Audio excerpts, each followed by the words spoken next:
Miami-Dade Chamber of Commerce, and this is another member connection. And before we get started with my very special guest, we're going to hear a word from our sponsor. This is garbage, and you probably think all of it just goes to waste. But in Miami-Dade, we convert most of what you throw away into energy. In our waste-to-energy facility, we can turn about 90% of your everyday garbage into reusable fuel. Levels look good. That creates clean electricity for our community. Enough energy to power 35,000 homes. Pretty illuminating, huh? In Miami-Dade, nothing goes to waste. And here we are, member connection, Miami-Dade Chamber of Commerce, and I told you I had a special guest. I'm I'm so excited to have this young man with me today, Mr. Jeff Lozama. Jeff Lozama, president, owner of CMS International, my boss, chairman of the Miami-Dade Chamber of Commerce. Welcome, Jeff. Eric, thank you. And it's good to be with familiar faces. Yeah. Good to be with you. Thank you for the invitation. Absolutely. You know, we've been doing this member connection now. We started just before the pandemic. We would do it, on Facebook Live. And, we had the honor and the pleasure of Miami-Dade North Campus giving us this studio to do this. And so I want to thank you. First of all, thank the North Campus, thank the president of the North Campus for allowing us to be here. But also, we're here to talk about CMS International and Jeff Lozama. So we're not going to talk about the chamber at all? No. Well, we may talk about the chamber a little bit. We may talk about the chamber a little bit. Obviously, you are the chairman of the board. Yes. So, and you're in your last years, your chairmanship. Here we are. We still got a little while. Yes, we do. To go a few through. more months to go. Yeah, we got several more months to go through. Yes. And so, how has your chairmanship been? So let's talk about the chamber. Well, listen, it's been the greatest honor for me to be to have been voted as the chairman of chairman of the board of this great organization. I've been with the chamber since 2016, been on the board, was at one time the chairman-elect where I served, but to be part of this organization is great, but to be the chairman of it is probably the biggest honor in my entire life. And I'll say that and with a lot of pride. And this is part of, I guess, one of the greatest things for me. Right. Yeah. Right. Mm-hmm. Being on a board, a lot of us are involved with nonprofits Mm-hmm. and organizations. Mm-hmm. And what does that mean to you? I know you're on other boards. You actually was the president, chairman of the Haitian American Chamber of Commerce, and we do a lot of work, collaboration with the Haitian American Chamber. But just board responsibility, what does that mean to you? It means a lot, especially for an organization such as Miami-Dade Chamber of Commerce, knowing the impact that this organization is having on the day-to-day lives of people, of small entrepreneurs, of business owners, in the resources that it's bringing to them, and to be on that board. In trying to carve the different resources and trying to be that support system for you, Eric, being the president that carries out the day-to-day function of this organization, and to see the results of it. As we can see, you just talked about the pandemic. We talk about this member connection that you're doing right now, right. And to see the growth of that as being just a small seed that we planted, right. Just to bring some extra help to folks that we knew were going to go through some hard times, right. And to see how this has become probably one of the biggest tools for them, and also to have that seat today over at Miami-Dade campus. To have this now on a very professional level being done, right. So we can see that, and it's just, like I said again, it's just such a great privilege knowing that as a member of a board. Sometimes you sit in a room, you don't even know the impact of your contribution, right? And but to see it implemented and to see how it impacts lives. And it's a great thing. It's probably for me. It's an honorable responsibility. Right. Thank you. Yes.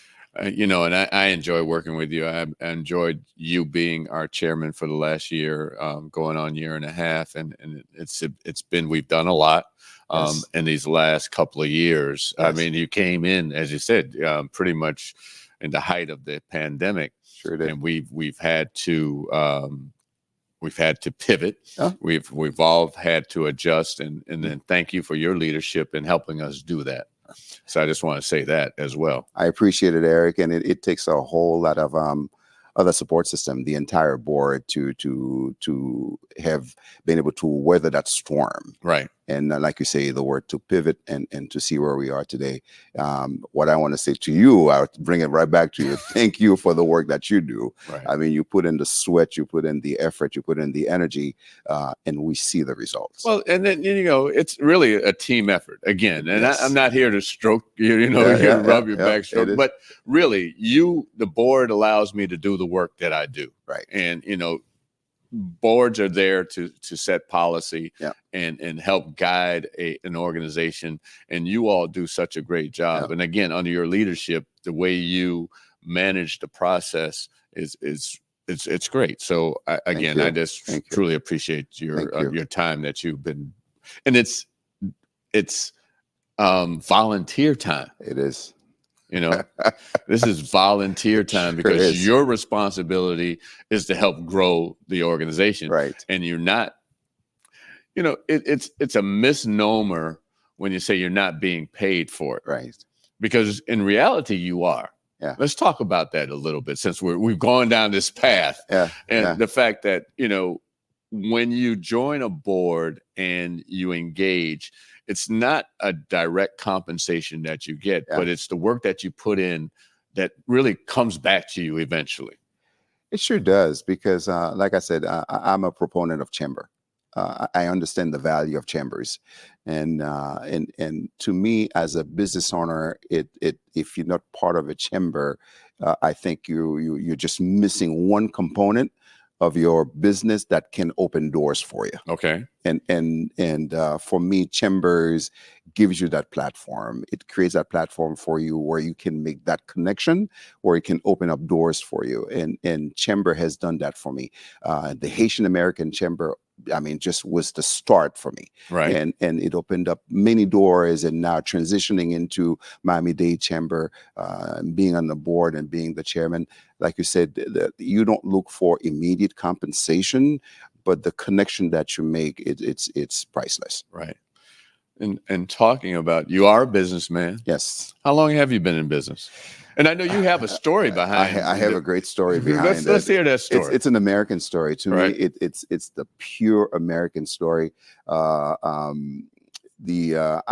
was working as a simple employee for this company out of Atlanta, Georgia. In fact, I had, in my industry, I'm in the construction industry. I'm in windows and doors, and I've been working in the Caribbean since the early 1990s.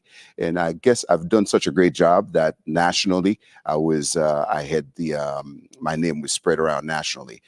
So this company out of Georgia asked me to open up a branch for them here in Miami to serve the Caribbean, to represent their products in the Caribbean. So I started that in 1999 with just myself as an employee. I grew that business to about 15 employees and doing very good revenue, annual revenue for the company. But 2007 came about. Right. And where we got hit, the market crash, and our company had to go through reorganization.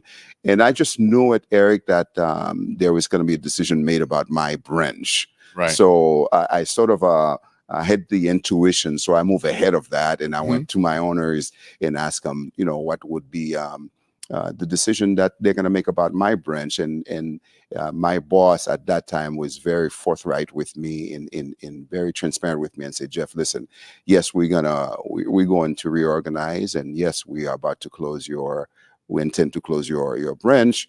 And I said, what can you guys do for me as far as a job? He says, well, it's kind of tough, but here's an offer I'll make to you. Why don't you buy the branch, since you're the one who started it for us? Wow. And I said, okay, how does one buy a business? Right. And I didn't know. And but in my mind, that was an opportunity. Right. So leaving that meeting, I knew something special was handed to me. And then, in 2008, I turned around and I said, "Listen, I have no money. I don't have the capital to buy a business." He goes, "Well, you do." And I said, "Well, you do probably know my finance better than I do." Right. And he goes, "You have a 401k." And I said, "Okay." He goes, "Well, break into your 401k, buy it, and we'll finance the rest." And I never looked back.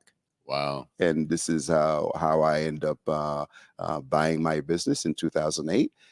And the great thing that happened for me, that the company made sure that they gave a severance package to all of my employees, and at that time, so I bought a goodwill. Right. I started from scratch, and now I've grown my company back, and we are, I would say, one of the most solid window and door distributor in Miami, in South Florida, Right. and we're probably top 2 distributor of windows and doors in the Caribbean.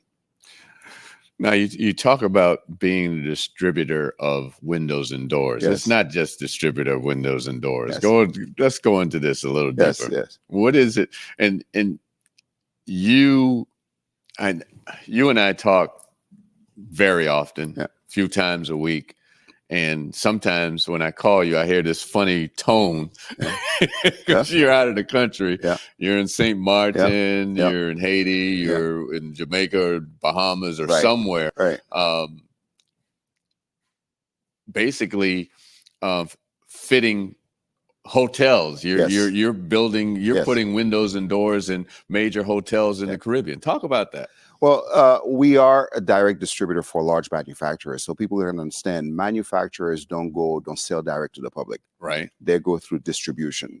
So you have to have that system, or you have to put in place a system where you can become a manufacturer's direct distributor, which we are. We represent some of the largest manufacturers of windows and doors from the US, and also we bring products from Europe as well. I cover the entire Caribbean. My projects start from mid-range residential to very high-end to commercial and hospitality. So when you talk about hotels, yes, or clients, for example, all the Sendos hotels, we do windows and doors for all the Sendos hotels. I just finished 3 hotels in in St. Martin for Diamond Resorts and Morgan Resorts. We do some of the Marriott projects throughout the Caribbean. In Haiti, I've done Kinam Hotel, Caribbean Hotel. One of my most proud project, I would say, would be the Supreme Court of Haiti. Oh, wow. Yes, we did all the windows and doors. That was a customized project that we did in the Supreme Court of Haiti. So we do that, and we're here in Miami. We do multifamily projects, for example, the Liberty Square project. Yeah, I wanted to get into Liberty Square. Mm-hmm. So folks who are watching, and obviously if you're from Miami, I'm sure you know Liberty Square, or the Pork and Bean, as it's fondly known. And it was one of the first major housing developments, low-income housing developments back in the 1920s. And it was President Roosevelt mm-hmm. that basically had it done. Mm-hmm. And here we are in 2022, and it was 700 homes, apartments, basically. Mm-hmm. And, we've partnered with Related, the chamber did, mm-hmm. and Related won the RFP to basically knock down those 700 homes mm-hmm. and build now what is 1,700 low income, workforce, affordable housing, mm-hmm. workforce housing, mm-hmm. and market rate housing that mm-hmm. they're going to be building mm-hmm. their 1,700 units. Mm-hmm. And who's doing the windows and doors?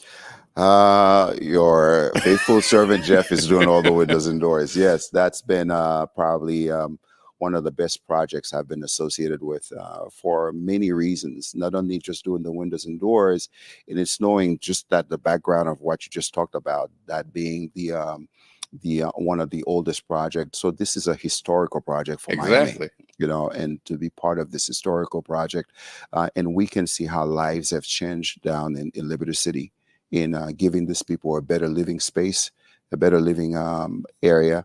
And we can see how that's impacting, even diminishing the crime rate in the area, because people now are living in better conditions than ever did before. So we just finished the first 3 phases of rental properties. It's 492 units we just finished. That's phase 1, 2, 3, and we're just now starting phase 4, which would be, I think it's a 6 or 7 story unit, and then we go on into the phase 5 and the commercial area of the project. Wow. As you said, major project that you as a business and your relationship with the chamber has helped you pivot or build those relationships to take on a project such as that. Well, and then this is what, in doing this, I like to communicate to folks who are watching right now, folks who are just small business owners, to understand that when you're in the right room, opportunities do open. And by being in the chamber, by being a member of the chamber, mind you now, before I became a board member, my business is also a member of the chamber. Right. I pay my dues every year also to be so. And this is what happens when you become member of chambers, and these opportunities that do come, and chambers, and being, like you said, the Miami-Dade Chamber was part of this whole project with Related Urban. And then, not only I was the only person to get an opportunity of that, many of our other chamber members got an opportunity to be subcontractors in this project. Right. So what's on the horizon for CMS? Oh, great things are happening at CMS. We're expanding. We are going through a whole transformation at our office right now. It's been a great 2 years, especially this year in construction. As you can see, Eric, you see the skyline in Miami. We thought it was going to slow down a little bit. I remember, here we are. I've been running the chamber now 8 years. And 8 years ago, you probably saw, I don't know, 20, 30 cranes in the air. Yeah. And it's still a number of cranes still in the air. And it's not just downtown. It's Doral, it's Aventura, it's all over Miami-Dade, it's South Dade. Yeah. So, Miami, as they have said recently, is the spot everybody wants to be. Yeah. Well, Miami is the epicenter for construction right now. That's where all the major construction, we're seeing a lot of great projects popping up in the city of North Miami, in North Miami Beach, for example. So CMS is just, we just are participating in a lot of great projects, but we're talking to the small homeowners also. If you are doing the renovation to put impact windows and doors in your house, just so you can get that discount from your insurance company. Not only that, you upkeeping your house, because right now putting impact is almost a must. Most people who are buying home right now, the first thing they're asking the seller, do you have impact windows in the house? So it's important that you understand that doing impact windows, not only that you're going to save money in your insurance, you're going to save money in your electricity bill, but you're beautifying the house. You're bringing the house up to code, so you don't have to worry about putting shutters anymore. So we are doing a lot of single family homes. We're doing a lot of renovations. And talk about, we got to, one thing about, you just said, you don't have to put up shutters on your door, on your house, on your windows, but talk about, we got very quickly, explain an impact window. Well, impact windows, what it is, it's laminated glass, 2 pieces of glass with a gel in between. But it's not just the glass, it's the entire frame system that is made to sustain that glass. And then it goes into a whole installation process where if you get into a major hurricane, for example, what produces disaster in a home, for example, is a flying debris, a 2x4, coconut, whatever would break a glass. And then that wind gets into your house, it creates a turbulence, it lifts your roof, and therefore your house destroys. Simplest way of explaining this. But the first way to protect your house is by your openings, is your windows and doors. Okay. If you have that impact windows and doors, so that flying debris or the projectile won't get into the house to cause all the damage. So someone wants to get in touch with CMS International?